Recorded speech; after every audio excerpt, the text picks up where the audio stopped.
E agora, voltamos com Verdade ou Mito, no Nat Geo. Até 1996, 2.000 animais tinham sido mortos e havia centenas de relatos de testemunhas oculares desta fera estranha. Não satisfeitas com a justificativa oficial que dizia que as mortes eram causadas por predadores desconhecidos, as pessoas passaram a montar suas próprias investigações extraoficiais. O grupo de pesquisa porto-riquenho examinou centenas de casos e estava convencido de que havia algo sinistro e anormal sobre o fenômeno dos chupacabras. Algumas pessoas especulavam que o chupacabras é um ser alienígena ou um animal de estimação alienígena que fugiu. Outros acreditam que seja o resultado de uma experiência genética secreta realizada pelo governo em conluio com extraterrestres.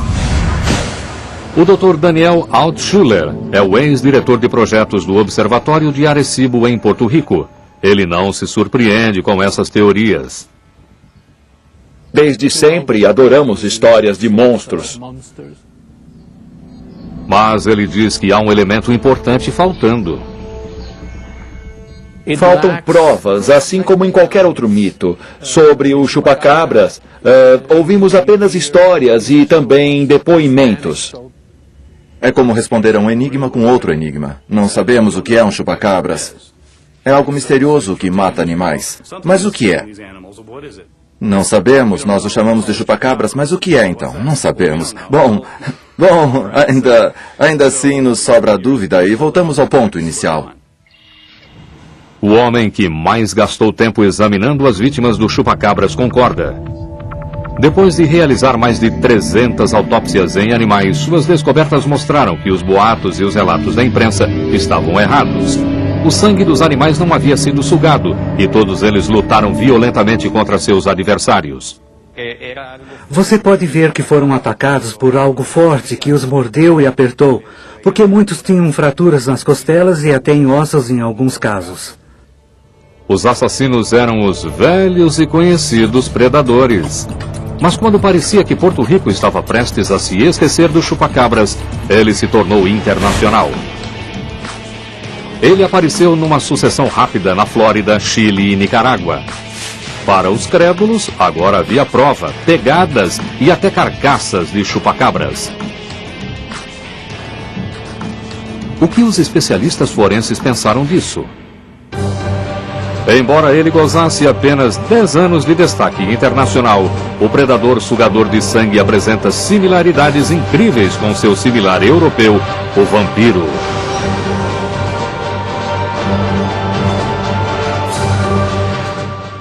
Existem alguns paralelos entre o que aconteceu em Porto Rico em 1995 e o que aconteceu nas histórias de vampiros que emergiram na Europa no século XVIII.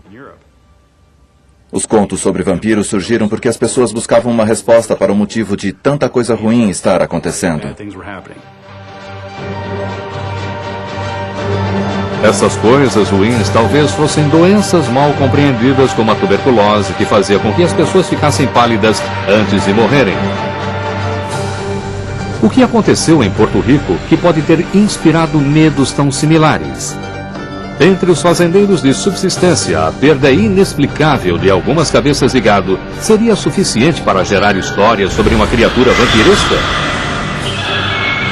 Críticos destacam que o chupacabras parece sempre surgir em países de língua espanhola das Américas, destacando que pode ser mais um fenômeno cultural do que paranormal. Porém, os crédulos estavam para descobrir uma coisa que há muito tempo eles esperavam, uma prova inquestionável. Depois das mortes em Porto Rico, o chupacabras parece ter se mudado para os Estados Unidos. Virgílio Sánchez Ocerro, advogado que se tornou pesquisador da paranormalidade, mora em Miami. Aqui foi o primeiro local de ataque do chupacabras. Todo o pátio estava coberto de animais mortos. Havia galos, galinhas. Em março de 1996, quando dezenas de animais começaram a aparecer mortos, os vizinhos chamaram Sánchez para investigar. Ele não acreditou na explicação oficial, que dizia que um cão vadio tinha sido o causador de toda essa carnificina. Parecia que uma grande luta, como uma guerra, tinha provocado a morte dos animais. O que quer que tenha matado as galinhas tinha de ser alto para passar por esta cerca de 1,80 m de altura, ou forte para escalá-la, ou simplesmente pequeno para passar por este buraco. Que tipo de explicação você dá para uma coisa assim tão fora do comum? Vejam que cada galinha tem um ferimento fino e profundo, e segundo a lenda, essa é a marca registrada dos chupacabras. Uma fera, às vezes descrita como uma criatura alienígena parecida com um grifo. Ele saltou por aqui e arrancou a cobertura. As cenas que Sanchez investigou e relatos de testemunhas convenceram-no que a fera responsável ainda era desconhecida para a ciência. Porém, desta vez, o chupacabras deixou algo para trás, pegadas gigantescas. Sanchez criou moldes em gesso do que ele supunha ser a prova mais importante até aquele momento de que o chupacabras existe.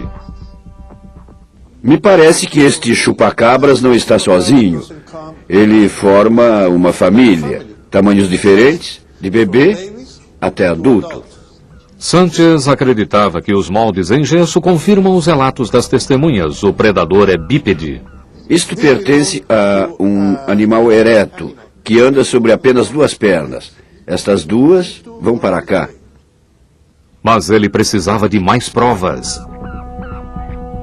4 anos mais tarde, ele ouviu novos relatos sobre uma fera que tinha aparecido no Chile. Ele imediatamente viajou para lá para investigar. Em março de 2000, uma luz brilhante iluminou o céu noturno sobre uma cidade mineira no deserto de Atacama. No dia seguinte, dezenas de ovelhas estavam mortas e os moradores diziam ter visto criaturas estranhas voando entre as árvores, pulando nos telhados da cidade. As testemunhas oculares fizeram desenhos da fera. A polícia chilena montou armadilhas na esperança de capturar o que quer que fosse responsável pelo terror na região. E a imprensa passou o dia na rua especulando que eles estavam na pista dos chupacabras. Espalhadas por todo lado sobre a areia do deserto havia pegadas. Sanchez se convenceu de que elas pertenciam ao chupacabras. Ele fez mais moldes de gesso e comparou-os com os que tinha feito em Miami. Esta é uma amostra da pata do chupacabras que tirei em Miami em 1996. Aqui está uma que fiz no Chile em 2000. Olhem bem, comparem-nas. Elas são idênticas. O animal é real. Um especialista em pegadas animais vai investigar a coleção de moldes de Sanchez mais adiante. Porém, mesmo naquela época, Sanchez sabia que as pegadas não eram suficientes. Nós precisamos de um corpo, precisamos de algo vivo ou morto. Escamas, ferrões, dentes, ossos, qualquer coisa menos o que temos agora. Parece que eles tiveram seu desejo realizado no ano 2000, quando relatos sobre os chupacabras começaram a surgir na Nicarágua. E parece que aqui a criatura foi mexer com o homem errado. Perto da cidade de Malpaisillo, 70 quilômetros a noroeste de Manágua, o cenário era bastante familiar. Gado mutilado e um predador não identificado. Jorge Luis Talavera e seus vizinhos perderam mais de 100 animais em um mês. As ovelhas estavam dentro do cercado quando o chupacabras as atacou e as arrastou para fora. Achei 5 ovelhas mortas aqui e depois achei mais 3 ali. Havia carcaças espalhadas por todo este cercado. Por toda a região surgiram boatos de uma fera. Esta criatura pequena e estranha se movia tão depressa que parecia voar sobre a paisagem. Ela tinha asas e pele de morcego e o focinho de um gárgula. Logo, Talavera teve oportunidade de ver a fera por si mesmo, quando ele surpreendeu 4 delas nadando em sua cisterna. Eram 10 horas da noite. Havia 4 delas. Tinham cerca de 90 centímetros de altura. Quando saí para observá-las, elas fugiram.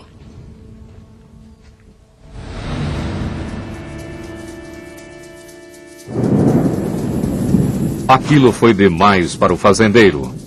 Ele guardou seu gado, mas deixou uma ovelha no pátio como isca.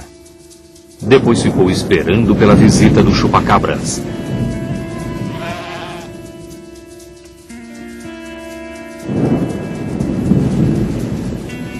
Talavera montou guarda e esperou por várias horas. Então, por volta da meia-noite, ele ouviu um barulho no pátio.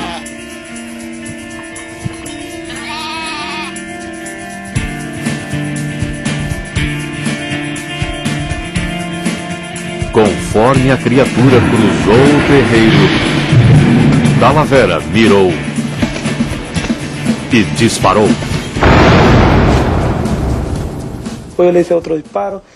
Depois que atirei nela pela primeira vez, ela começou a se contorcer desesperada e atirei novamente. Eu a persegui por aproximadamente 50 metros e atirei nela 7 vezes, mas ela conseguiu fugir. Ela berrou o tempo todo. Alguns dias depois, ele viu urubus sobrevoando um de seus campos. Ele foi até lá verificar e descobriu uma ossada arrepiante.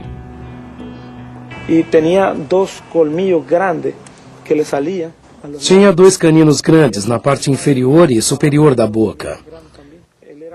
Tinha orelhas parecidas com as de um morcego e uma pequena tromba. Os olhos eram grandes, mas estava muito destruído pelas aves. Talavera tinha certeza de que aquela era a criatura que ele tinha acertado.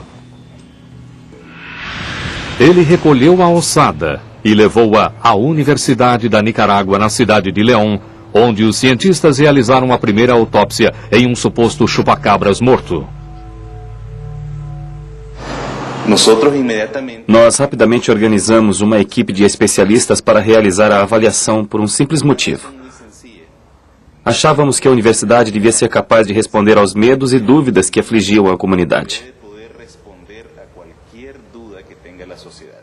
Mais tarde, descobriremos exatamente o que os resultados da autópsia revelaram. Mas antes, a história do chupacabras estava prestes a tomar um rumo diferente. A história do chupacabras na América Latina estava prestes a ficar frente a frente com um mistério americano que já existia há algum tempo.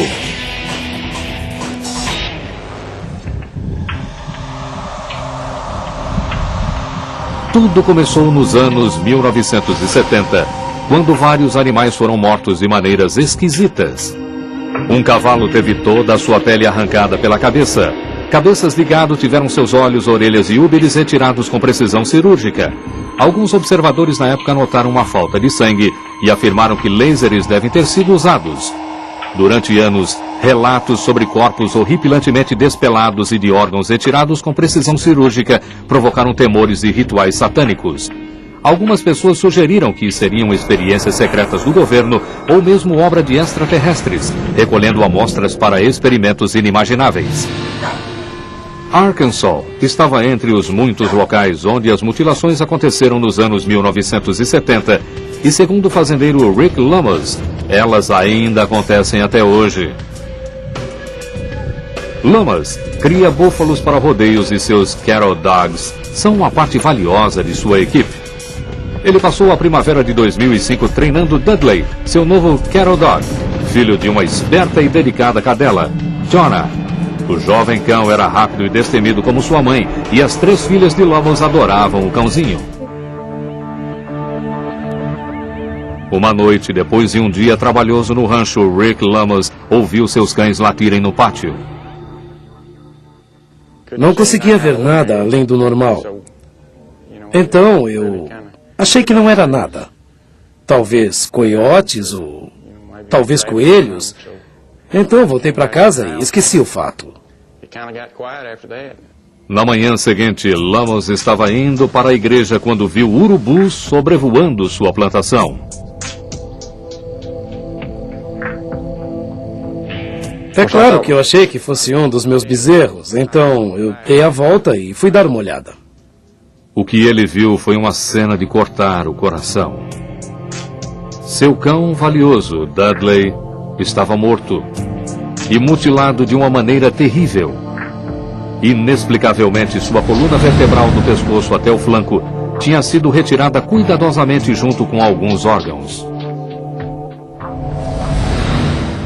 Tudo estava intacto, exceto alguns órgãos que tinham desaparecido e algumas marcas de cortes eram muito bem feitas.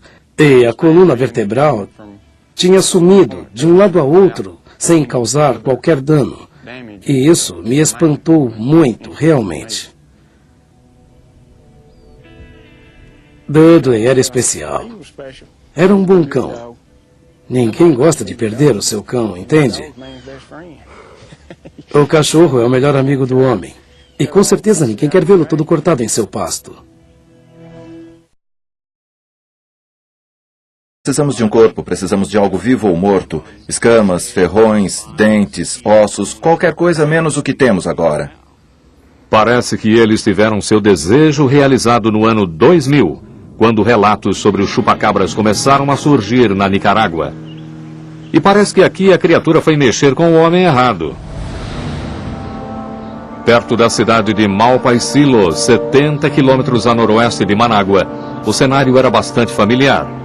Gado mutilado e um predador não identificado. Jorge Luis Talavera e seus vizinhos perderam mais de 100 animais em um mês. As ovelhas estavam dentro do cercado quando o chupacabras as atacou e as arrastou para fora. Achei 5 ovelhas mortas aqui e depois achei mais 3 ali. Havia carcaças espalhadas por todo este cercado. Por toda a região surgiram boatos de uma fera.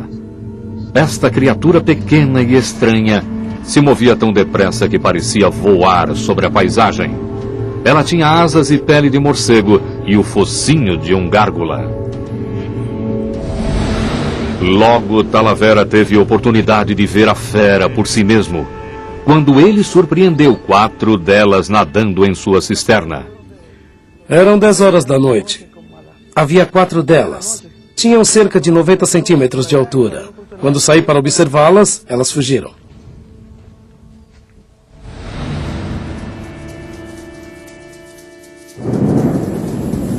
Aquilo foi demais para o fazendeiro. Ele guardou seu gado, mas deixou uma ovelha no pátio como isca. Depois ficou esperando pela visita do chupacabras.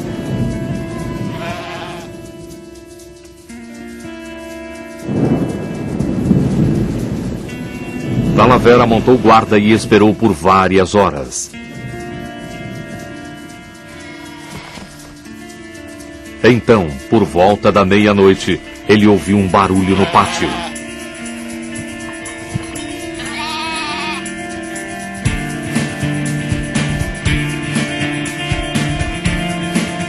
Conforme a criatura cruzou o terreiro, Talavera mirou e disparou.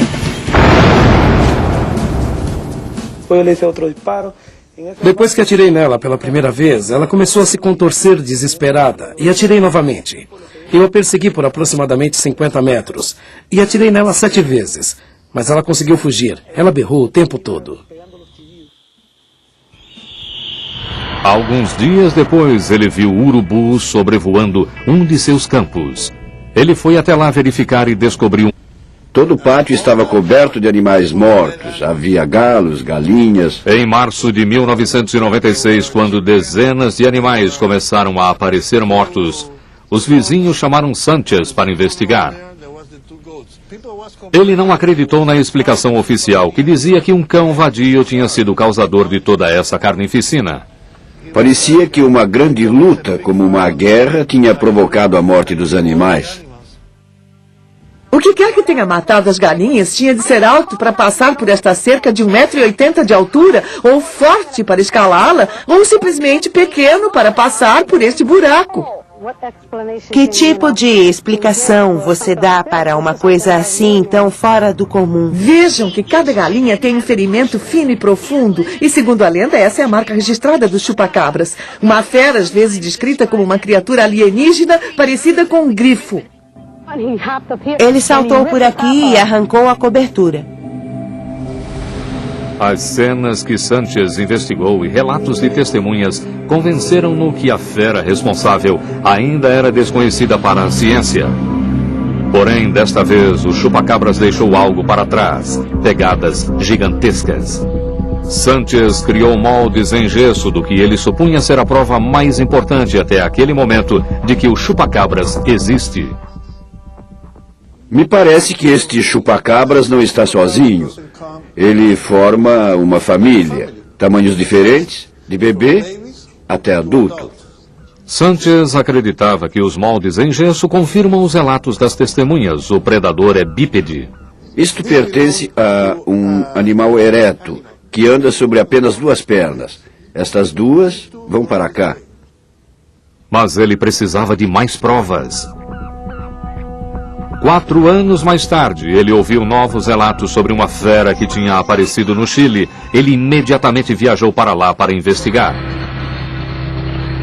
Em março de 2000, uma luz brilhante iluminou o céu noturno sobre uma cidade mineira no deserto de Atacama. No dia seguinte, dezenas de ovelhas estavam mortas e os moradores diziam ter visto criaturas estranhas voando entre as árvores, pulando nos telhados da cidade. As testemunhas oculares fizeram desenhos da fera. A polícia chilena montou armadilhas na esperança de capturar o que quer que fosse responsável pelo terror na região. E a imprensa passou o dia na rua especulando que eles estavam na pista do chupacabras. Espalhadas por todo lado sobre a areia do deserto havia pegadas. Sanchez se convenceu de que elas pertenciam ao chupacabras. Ele fez mais moldes de gesso e estava prestes a ficar frente a frente com um mistério americano que já existia há algum tempo.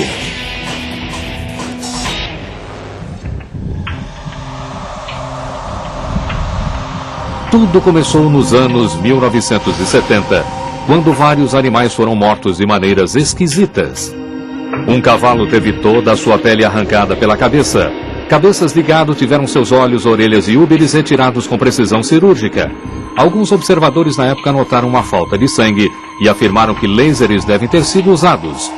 Durante anos, relatos sobre corpos horripilantemente despelados e de órgãos retirados com precisão cirúrgica provocaram temores e rituais satânicos. Algumas pessoas sugeriram que seriam experiências secretas do governo ou mesmo obra de extraterrestres, recolhendo amostras para experimentos inimagináveis. Arkansas estava entre os muitos locais onde as mutilações aconteceram nos anos 1970 e, segundo o fazendeiro Rick Lamas, elas ainda acontecem até hoje. Lamas cria búfalos para rodeios e seus cattle dogs são uma parte valiosa de sua equipe. Ele passou a primavera de 2005 treinando Dudley, seu novo cattle dog, filho de uma esperta e dedicada cadela, Jonah. O jovem cão era rápido e destemido como sua mãe, e as 3 filhas de Lamas adoravam o cãozinho. Uma noite, depois de um dia trabalhoso no rancho, Rick Lamas ouviu seus cães latirem no pátio. Não conseguia ver nada além do normal. Então eu achei que não era nada. Talvez coiotes ou talvez coelhos.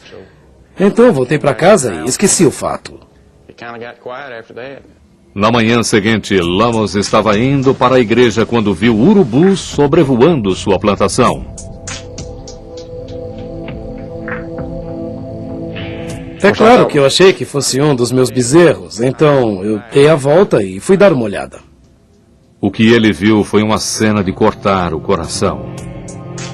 Seu cão valioso, Dudley, estava morto e mutilado de uma maneira terrível. Inexplicavelmente, sua coluna vertebral do pescoço até o flanco tinha sido retirada cuidadosamente junto com alguns órgãos. Tudo estava intacto, exceto alguns órgãos que tinham desaparecido e algumas marcas de cortes eram muito bem feitas. E a coluna vertebral tinha sumido de um lado a outro sem causar qualquer dano. E isso me espantou muito, realmente. Dudley era especial. Desde sempre adoramos histórias de monstros. Mas ele diz que há um elemento importante faltando. Faltam provas, assim como em qualquer outro mito. Sobre o chupacabras, ouvimos apenas histórias e também depoimentos. É como responder a um enigma com outro enigma. Não sabemos o que é um chupacabras. É algo misterioso que mata animais. Mas o que é? Não sabemos, nós o chamamos de chupacabras, mas o que é então? Não sabemos. Bom, ainda assim nos sobra a dúvida e voltamos ao ponto inicial. O homem que mais gastou tempo examinando as vítimas do chupacabras concorda. Depois de realizar mais de 300 autópsias em animais, suas descobertas mostraram que os boatos e os relatos da imprensa estavam errados. O sangue dos animais não havia sido sugado e todos eles lutaram violentamente contra seus adversários. Você pode ver que foram atacados por algo forte que os mordeu e apertou, porque muitos tinham fraturas nas costelas e até em ossos em alguns casos. Os assassinos eram os velhos e conhecidos predadores. Mas quando parecia que Porto Rico estava prestes a se esquecer do chupacabras, ele se tornou internacional. Ele apareceu numa sucessão rápida na Flórida, Chile e Nicarágua. Para os crédulos, agora havia prova, pegadas e até carcaças de chupacabras. O que os especialistas forenses pensaram disso? Embora ele gozasse apenas 10 anos de destaque internacional, o predador sugador de sangue apresenta similaridades incríveis com seu similar europeu, o vampiro.